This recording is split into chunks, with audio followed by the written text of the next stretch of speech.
Hi guys, Senhora Korea here.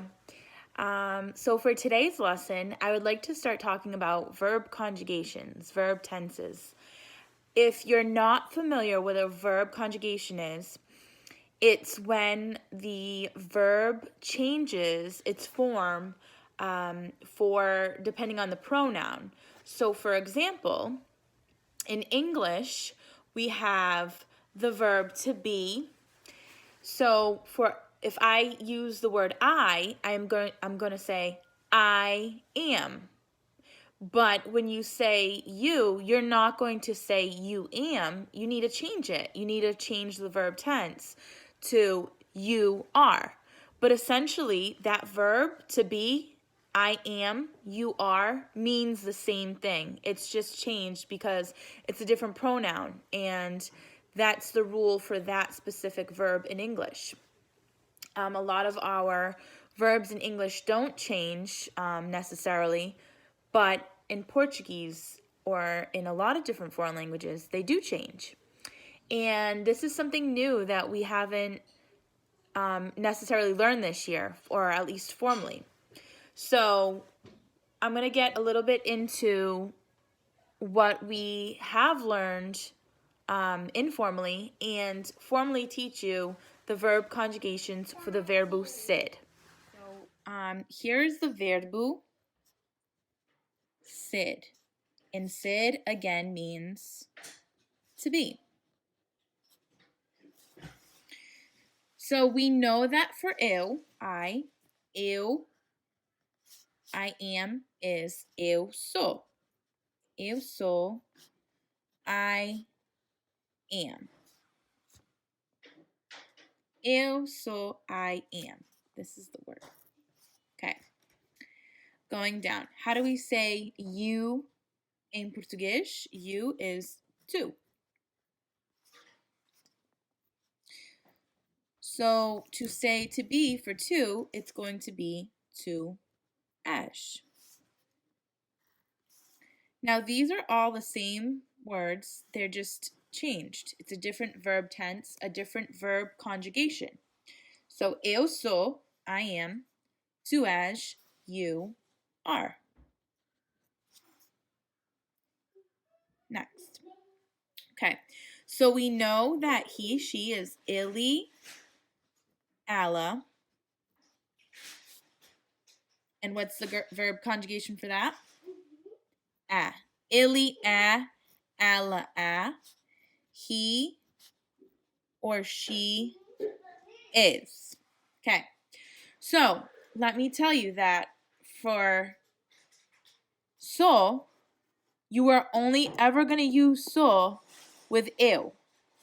For as, you're only ever going to use as with to.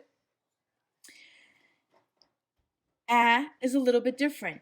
Any other word that you might want to use there, any other pronoun or even object that you want to use there, will be used with a if it's in the singular form. So let me give you other examples. We've talked about previously, how do you say you formally? You formally is você. Você é. Same thing, okay? Você é, you are, and then that's formal. Okay? What are other words that you could use there? O senhor or a senhora. O senhor é. Okay? O João. O João é. A Maria é. They all use the same verb conjugation in the singular form. We're not going to get into the plural forms just right now. That'll be another time, another lesson. So let's just focus on the singular forms. So again, eu sou, I am. Tu és, you are. Ele é, he is. Ela é, she is. Você é, you are. Okay? And then so on and so forth. O senhor é. Okay, o João é, a Maria é. So these are the different verb conjugations, and I will highlight them for you.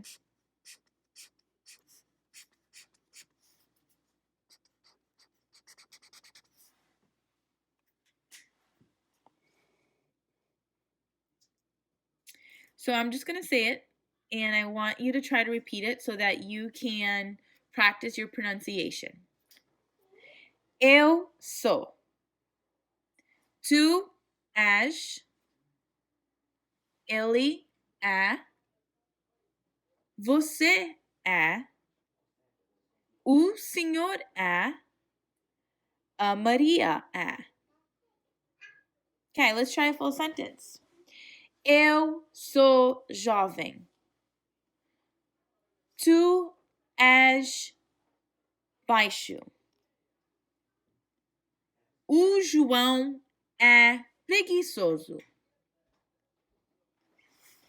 Muito bem. So guys, I just want to remind you that we've only ever used the verbo ser, the verbo to be, when identifying people. For example, eu sou Senhora Correia. Ele é o José. That would be a way of identifying somebody, saying who they are, what their name is. Another time that we've used it was to describe a person or a thing. For example, ela é morena. Ele é alto. O marcador é grande. Those would be ways of using the verbo ser to describe something, using the vocab that we've been working with, right? Another time that we've also used it was when describing where somebody was originally from. Eu sou dos Estados Unidos. Ele é de Portugal. Você é de Moçambique.